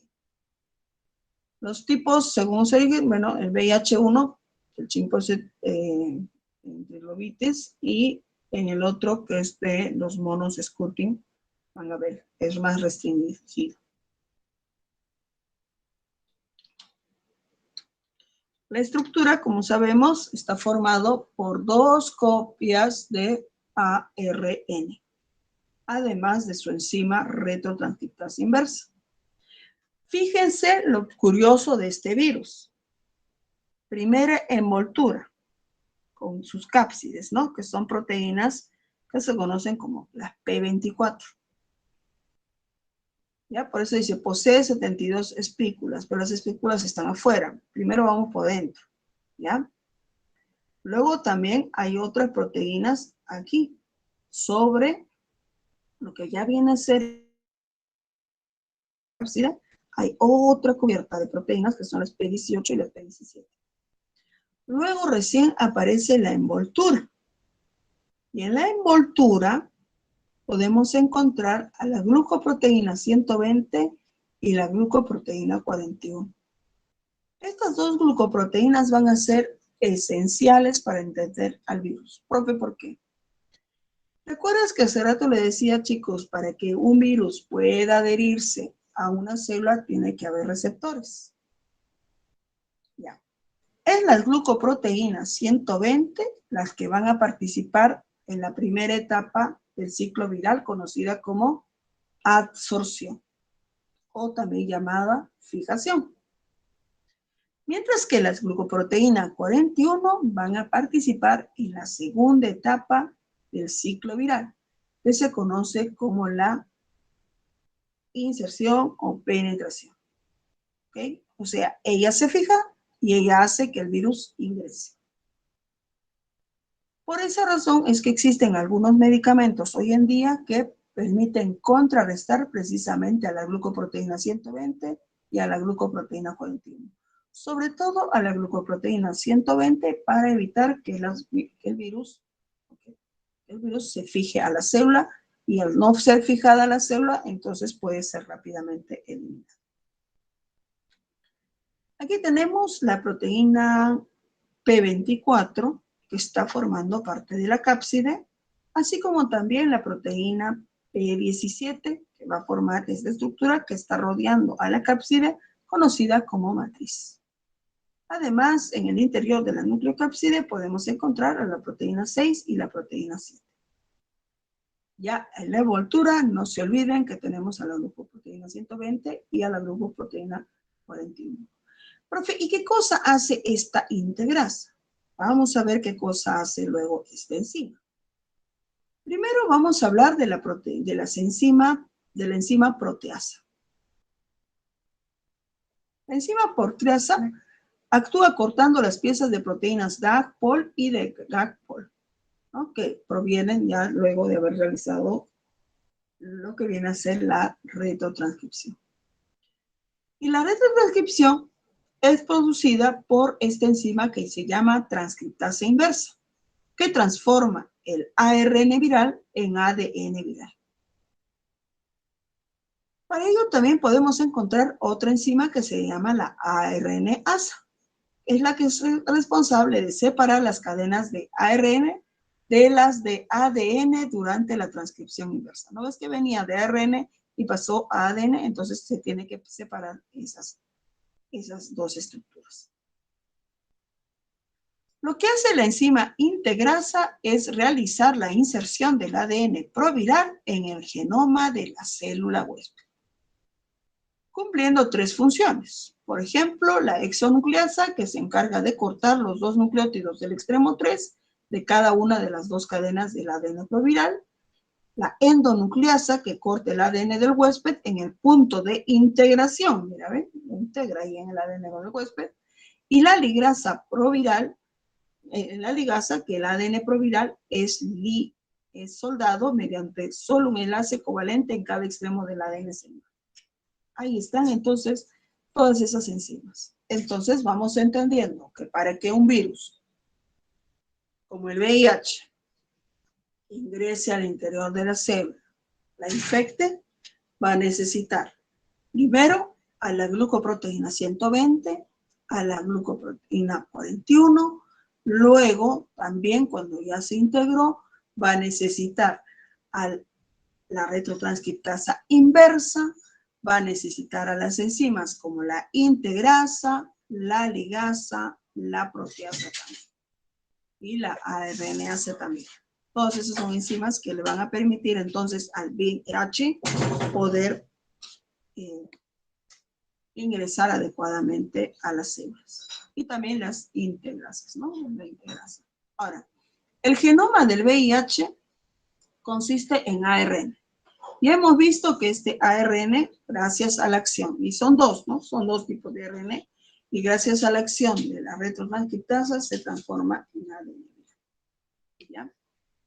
Entonces, las moléculas de ARN constan de cerca de 9.000 nucleótidos de Fíjense que el genoma humano es 100.000 veces más largo. Ahora, ¿cómo se transmite el VIH? El 99% de casos de VIH generalmente se transmiten por relaciones sexuales, sobre todo sin protección. También por compartir agujas con una persona infectada. Esto ya no es recurrente. Profe, ¿pero por qué por compartir agujas con una persona infectada?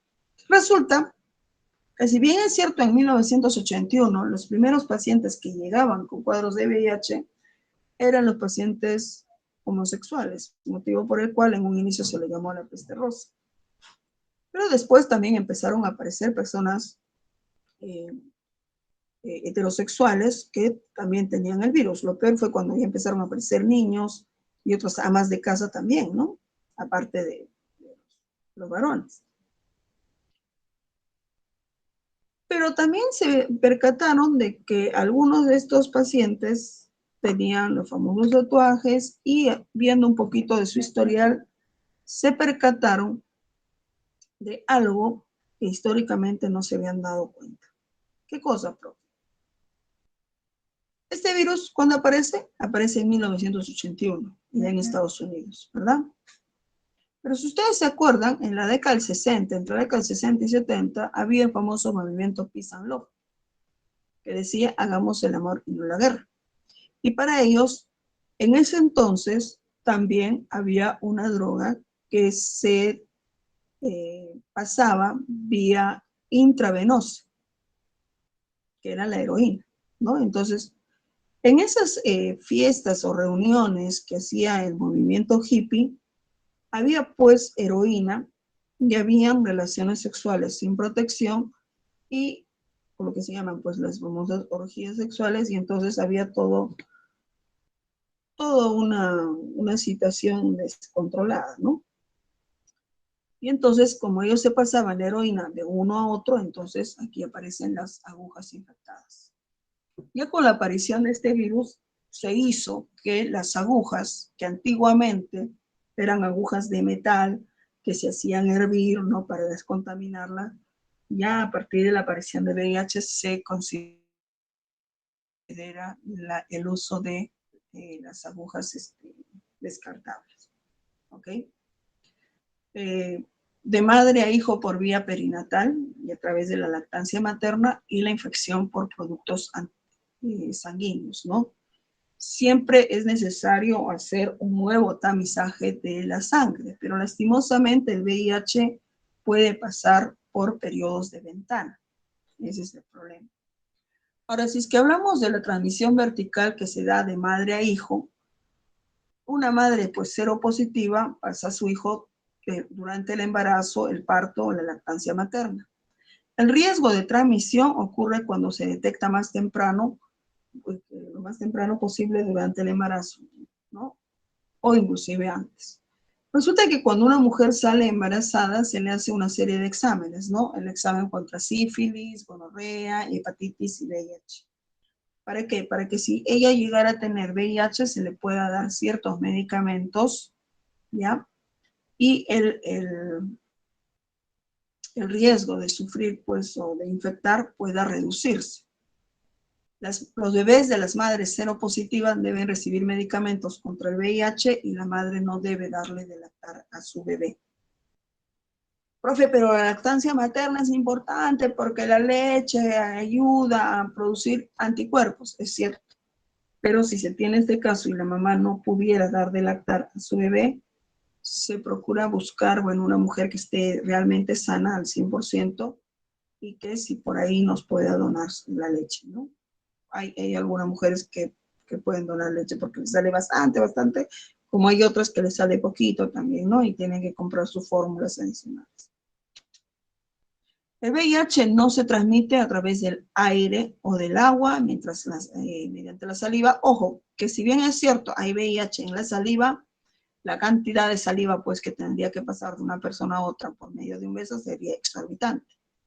El problema surge si es que una persona da un beso a una persona con VIH y es que esta persona también tuviera llagas, o sea, heridas. Ahí sí, ¿no? Ahí sí el riesgo de transmisión es mucho más fuerte. por insectos o por las mascotas y al compartir el inodoro o alimentos o bebidas. Eso, el virus no se transmite por estos mecanismos. El virus pasa por ciertos periodos. El periodo de latencia es en el cual no se puede detectar al virus. A este periodo también se le conoce como periodo de ventana, periodo en el cual una persona ha podido donar sangre y es un periodo que dura entre más o menos entre 1 y 6 meses, ¿no? Acá te dicen 1 a 3 meses, pero lo recurrente es de 1 a 6 meses. Y en ese periodo en el cuerpo no se puede encontrar anticuerpos para ese virus. Por eso es que muchas veces se analiza la sangre, ¿no? Y dice, oye, no hay anticuerpo para este virus, normal, puede transmitirse. ¿Y qué pasaría si la sangre donada, si es de un paciente con VIH? El portador. El paciente portador no presenta signos ni síntomas de la enfermedad, pero puede infectar. Y esto lo puede hacer por varios años, ya que acuérdate que el VIH es un lentivirus, avanza lento. El síndrome de inmunodeficiencia adquirida se manifiesta aproximadamente, a los 12 años después de la infección. En esta etapa se observan los signos y síntomas de la enfermedad, culminando con una muerte del paciente. Entonces, hay situaciones de riesgo, ¿no? La transmisión sexual, sanguínea vertical. Las pruebas son la prueba de ELISA. Acá de 1 a 3 meses no se detectan anticuerpos. Y entre 3 a 6 meses, preferentemente a partir del 6º mes, recién se detectan anticuerpos para este virus. La replicación del virus obedece a lo mismo que hemos visto hace rato, ¿no? Primero se da la entrada o la fijación, la transcripción inversa. Bueno, acá este detallito nada más con respecto a esta enzima, ¿no? La retrotranscriptasa inversa que transforma el ARN viral en ADN, se produce la integración, luego se da la transcripción, luego el ensamblaje y la salida de los viriones, que como es un virus envuelto, saldrá por gemación. Y aquí esta célula en el interior se pueden seguir produciendo más virus. El periodo de ventana, ya sabes, periodo en el cual el paciente no presenta anticuerpos, el paciente es seropositivo, cuando en su organismo tiene anticuerpos contra el virus que causa el SIDA, pero es un paciente que todavía no tiene síntomas. Y muchas veces, pues, la persona, como no tienen síntomas, entonces pueden seguir repartiendo el virus a diestra y siniestra. Aquí está la progresión, ¿no? La infección primaria en fase aguda, la fase asintomática y la fase sintomática o SIDA. Aquí vemos cómo el sistema inmunológico está cada vez más deprimido. ¿Ve? En la última etapa, el sistema inmunológico está totalmente deprimido, no tiene cómo defenderse y por lo tanto cualquier otro agente patógeno termina matando al paciente. Dentro de las manifestaciones clínicas pueden haber infecciones o complicaciones infecciosas como vaginitis provocado por un hongo que es la Candida albicans, tuberculosis pulmonar, el herpes zóster, sarcoma de Kaposi, neumonía por pneumocystis jirovecil, es otra bacteria también, o tuberculosis miliar, toxoplasmosis, que es un tipo de protozoario, criptococasis, que es otra bacteria, ¿no? Bacterias que van infectando, como la criptosporiotitis crónica, y la infección que se ha diseminado por completo, ¿no? Hay otras bacterias como la Mycobacterium avium. Dentro de las infecciones no infecciosas podemos encontrar el linfadenopatía persistente, el síndrome de Guillain-Barré, linfoma de Hodgkin, ruptura púrpura trombocitopénica, neuropatía periférica, demencia asociada al VIH. Acuérdate que el VIH ataca las microglias, cardiomiopatía, linfoma primario del sistema nervioso central. Aquí el otro día me mencionaba uno de los alumnos, ¿no? Profe, pero hay el caso de un paciente con VIH que se curó.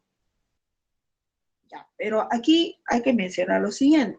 Este paciente en peculiar Era un paciente que además de tener VIH tenía cáncer, tenía leucemia, ¿ya? Entonces, en este paciente se hizo un tratamiento experimental para tratar precisamente su leucemia. Lo bueno de ese tratamiento experimental que se utilizó en este paciente con leucemia, que además tenía cáncer, es que cuando le hacen el análisis del VIH, si es que tiene todavía VIH, no tenía ya VIH. Entonces, digamos, fue como una suerte de una consecuencia de la terapia para lo que había sido en este caso, la leucemia. Entonces, no es que no es que cualquier paciente con VIH pueda tratarse con la misma medicación que se hizo con este paciente, por si acaso. Bien. Ahora, en el diagnóstico sabemos, ¿no?, que se dan las pruebas virológicas, que se da por el aislamiento viral, y el PCR, ¿no? Ya sabemos que el PCR es, digamos, dentro de las pruebas lo más efectivo que se puede tener, porque se analiza directamente al material genético. En cambio, en las pruebas serológicas, como la prueba de ELISA, lo que hay que procurar es que aparezcan anticuerpos, ¿ya? Anticuerpos. Y también tenemos la prueba de Western blot. La prueba de ELISA es un examen de suero que, como te vuelvo a mencionar, busca anticuerpos contra el VIH. Luego tenemos la prueba de Western blot, que es un examen serológico que busca ya más al detalle a la partícula viral y es el diagnóstico definitivo. También podemos encontrar la prueba de inmunofluorescencia, que es una prueba ya confirmatoria. Dentro de lo que es el tratamiento podemos encontrar la acidomiticina y la acidomucina, pero estos dos medicamentos van a ser muy tóxicos hacia la médula ósea. Y eso es preocupante porque generalmente podemos encontrar pacientes con VIH con cuadros de anemia debido a que no hay una producción adecuada de los eritrocitos. Y sabemos que los eritrocitos pues están en la médula ósea. Y el otro detalle es que si afectan a la médula ósea también van a producir que no se produzcan adecuadamente los leucocitos, ¿no? Los neutrófilos, los eosinófilos, los basófilos, los que van a ser en el futuro futuros linfocitos, también hay una reducción en su producción, como también habrá una reducción en la producción de los trombocitos o plaquetas. Por eso es que a veces un paciente con VIH puede tener algunos pequeños cuadros hemorrágicos, ¿ya? Eso es porque sus medicamentos afectan a la médula ósea roja, que es la responsable de elaborar las células sanguíneas. Prevención y control, bueno, el ABC, el ABCC, abstenerse de relaciones sexuales sin compromiso, buscar una pareja fiel y ser fiel. Profe, eso está difícil, entonces mejor más vale solo que mal acompañado. El comportamiento sexual seguro, ¿no? Reduzca el riesgo. Acá no es que yo soy más bacán y por eso tengo más parejas y todo ello, ¿no? Siempre le digo, ¿no? Acá Maluma nos canta felices los cuatro, pero no te dice el resto de la historia, porque serán felices los cuatro con SIDA, cuatro con VIH, cuatro con gonorrea, cuatro con sífilis, cuatro con condilomas, cuatro con papilomavirus, no, ¿verdad? No serán cuatro felices. Entonces, lastimosamente, en los últimos años se ha propagado mucho el tema de, no, sí, se pueden tener relaciones sexuales, que no hay compromiso, que esto, que lo otro, y salen todavía orgullosos. No te cuentan la historia, no te cuentan la historia. Y mucha de esta gente se sabe que los mejores medicamentos, precisamente para contrarrestar el VIH, están en Miami. Y hay mucha gente, pues, que para yendo a Miami así, que sí, aquí sí, que sí, ¿ya? Entonces, a veces se van, pues, precisamente a buscar precisamente sus medicamentos para el VIH, ¿ya?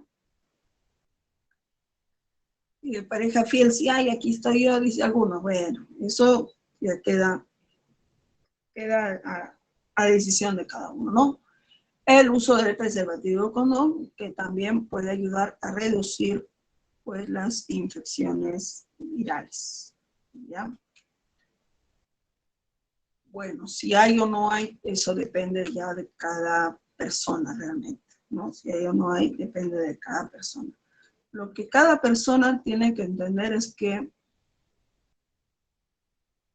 aprenda a ser fiel usted a sus convicciones, a lo que usted cree, quiere y cree, ¿ok?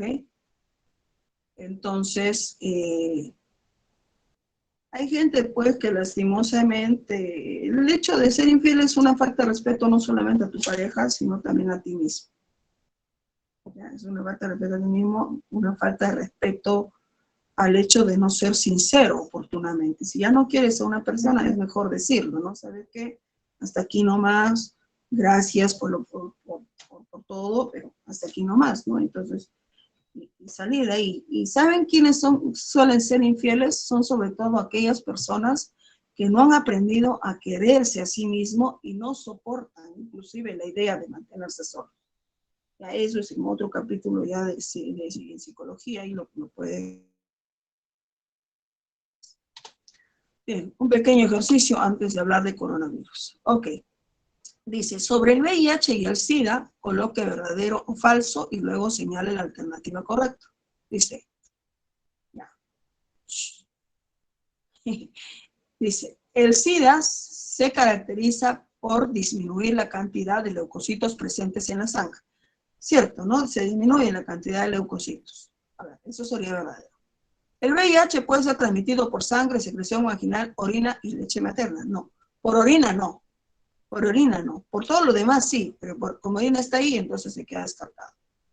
La ultraestructura del VIH se caracteriza por presencia de la glucoproteína 120 y glucoproteína 141, perdón, en la envoltura viral y la proteína 14 en el core o lo que viene a ser el nucleoplasma. Ahí es correcto. El VIH posee una enzima llamada transcriptasa, el ARN a proteínas acelerando la replicación viral. Entonces, ahí la respuesta es falso, ¿no? Lo que hace es transformar el ARN en ADN. Bien. Con respecto al COVID-19, chicos, ya para terminar, sabemos que esta pandemia del coronavirus, ¿no? Del COVID-19, empezó en el 2019 en Wuhan, básicamente en la provincia de Wuhan. Primero se reportó un grupo de 27 pacientes con neumonía de etiología desconocida vinculados con la exposición al mercado de mariscos y pescado y animales vivos. Fue el 11 de febrero de ese año, del 2020, ¿no? Que se nombró con esta abreviatura, ¿no? COVID-19. SARS-CoV-19, porque es el síndrome agudo respiratorio COVID-19, se le vinculó con los otros SARS anteriores.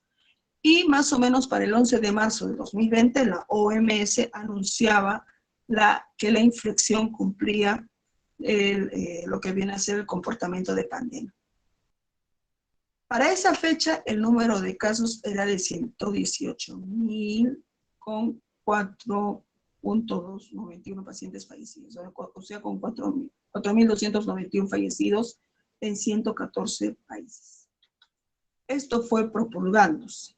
Ahora, dentro de lo que viene a ser la estructura del coronavirus, tenemos que su material genético es ARN, que va a estar envuelto, ¿no? Tiene su capa, su cápside, y también tiene una envoltura en la que podemos encontrar algunas enzimas, como es la hemaglutina terasa y las glucoproteínas de pico en la superficie. Entonces, es una envoltura que la sacó, pues, precisamente del organismo al cual estaba infectando.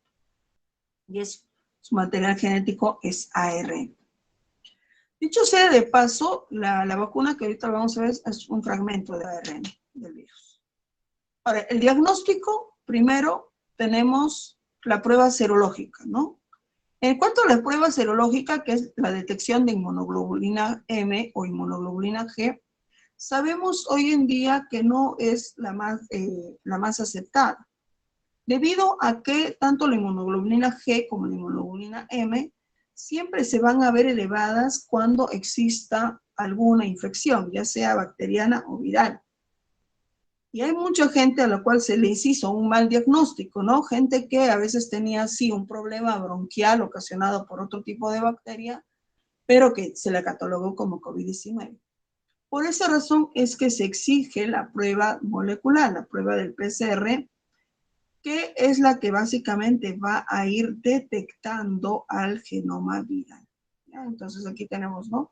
En el periodo asintomático, al comienzo de la recuperación, se va dando, ¿no? Aquí se pueden encontrar estas pruebas en las cuales vamos a encontrar. Fíjense que en la prueba, en la fase temprana de infección del virus, la inmunoglobulina G está reducida, la M sí está presente. En la fase activa, ambas. En la fase posterior, la inmunoglobulina M está reducida, en la G está en positiva, y en la fase de la recuperación se mantiene todavía la inmunoglobulina G elevada. Aquí tenemos una distribución al 15 de diciembre del 2020. Estuve buscando la distribución más o menos por estas fechas, al 2021, pero no está en imágenes, ¿ya? Pero más o menos para esa fecha, para el 15 de septiembre del 2020, 4% en África, en la región mediterránea el 7%, en la región europea el 17% de su población, la región de Asia el 19% de su población, en América el 51% de la población, en la región del Pacífico Occidental el 2%. Acá en Perú, ya para este año, mira, la información oficial al día 20 de enero del 2021. Aparecieron 2.388 casos confirmados en esas últimas 24 horas. Fueron dadas de altas 997.242 personas. De los exámenes que se utilizaron, 4.906.207 personas fueron negativos. Fueron mostradas esta cantidad de personas, los casos confirmados. Y los hospitalizados para esa fecha eran 9.600. Para esa fecha ya teníamos 39.274 personas fallecidas. Ese día, más o menos para ese día, fallecieron 117 personas. Para el 5 de abril de este año, casos confirmados teníamos, bueno, para esa fecha, ¿no? Nuevos casos, 2.200.000 o 2.281 nuevos casos. Se habían dado de altas para esa fecha 989 personas que salieron ese día, y para ese día el número de fallecidos era 83. Ahora, los casos confirmados por etapa de vida en adultos, 1.331 personas, adulto medio 472, jóvenes 397, niños 49 y adolescentes 32, para esa fecha más o menos. Y según un sexo, bueno, el sexo femenino estaba afectado en 41.8% y el masculino en 58.2%. Profe, me voy dando cuenta que el número de casos fue disminuyendo. Y si bien es cierto, se está hablando de una disminución de casos, todavía tenemos que mantener la guardia porque todavía hay las variantes, ¿no? El tema de la variante andina y todavía por ahí que las personas no están al 100% protegidas. Vamos a reducir la cantidad de infectados según la vacunación. Ojo que la vacunación no impide que el virus pueda ingresar, pero lo que sí va a hacer es que el virus no haga mella en nuestro cuerpo teniendo las complicaciones que ya se generan, ¿no? Presentes con este virus. Aquí tenemos algunas vacunas con el mismo fin, pero de diferente manera, ¿no? La vacuna Pfizer, la AstraZeneca, ahí están los porcentajes de efectividad, Sputnik, ¿ya? Acá están inclusive los costos, ¿ya?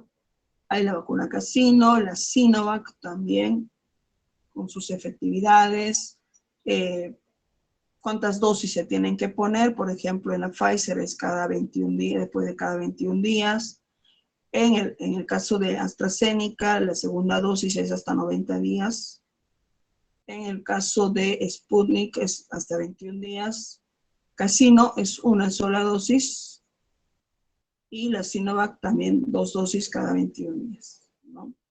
Aquí está cómo va a ser la respuesta inmune. ¿Ya? Los linfocitos B pues van a crear anticuerpos y los linfocitos T que destruyen a las células infectadas. Entonces, esos son más o menos los mecanismos de acción que van a tener los diferentes tipos de virus, y lo que se utiliza es el material genético, o sea, parte del material genético, parte del ribovirus del virus original. Los síntomas comunes son la dificultad para respirar, la fiebre, la tos seca, el picor o dolor de garganta, la pérdida del gusto y el olfato. Eso es clásico, ¿ya? Síntomas poco comunes: dolor intenso de cabeza, dolores musculares, mareo, síncope y diarrea. Los grupos vulnerables: personas mayores de 60 años o con comorbilidades, como por ejemplo hipertensión arterial. Esa es una de las características, ¿no? Porque parece que afecta a los nervios craneales, ¿no? Que van a controlar ello. O en todo caso están afectando a áreas sensitivas. Si es que es la área del olfato, estarían afectando al lóbulo temporal, y si es para el área del gusto, estarían afectando al lóbulo parietal. Entonces, a esas áreas cerebrales están afectando. Otras personas con otras enfermedades, bueno, aquellas que tengan afecciones cardiovasculares, enfermedades pulmonares graves, algunas personas con cáncer o personas con el sistema inmunológico deprimido, ¿no? Personas con VIH o con cáncer también. Y las mujeres embarazadas, por una cuestión de precaución, se considera también como personas de riesgo. Ya sabemos las medidas de prevención: lavarnos 20 segundos en promedio, el jabón tiene que mantenerse en nuestras manos para asegurarnos de haber eliminado todo lo que es la envoltura viral y luego también el material genético. Cubrirnos mientras tosemos, mantener la distancia de 1 a 2 metros, el distanciamiento social voluntario, sobre todo si es que ya una persona ha sido contagiada, pues un aislamiento social voluntario ahí en casa, mantener nuestros ambientes ventilados y sin mucha higiene, estar descontaminando continuamente, no se comparten usos de uso personal, y el uso de mascarillas, ¿no? Sobre todo ahora que vamos a los centros comerciales, nos piden doble mascarilla y encima tu máscara, ¿verdad? Bueno, ahí está la efectividad del lavado de manos, y acá para que puedan ustedes diferenciar qué es coronavirus, qué es gripe y qué es resfriado, para que no vayas a tener un resfriado y tengas algún dolor de cabeza y ya estés diciendo ya me dio coronavirus. No, ahí está para que diferencien, ¿ya? Ahí está la lista. Siempre en coronavirus aparece esta clásica: la pérdida del gusto y el olfato. Si no, a veces usted puede estar con una gripe fuerte o con un resfriado fuerte, sobre todo que ahora en estos tiempos de que ya está el frío bastante recurrente, suele aparecer más que nada la gripe y los resfriados comunes. Bien, un último ejercicio, chicos. Dice: el VIH y el virus SARS-CoV-19 son partículas virales altamente infecciosas. Entre sus semejanzas podemos destacar, a ver, aquí rápidamente, solo 2 y 3, ¿ya? Ambos poseen envolturas de naturaleza lipoproteica y ambos son enfermedades pandémicas.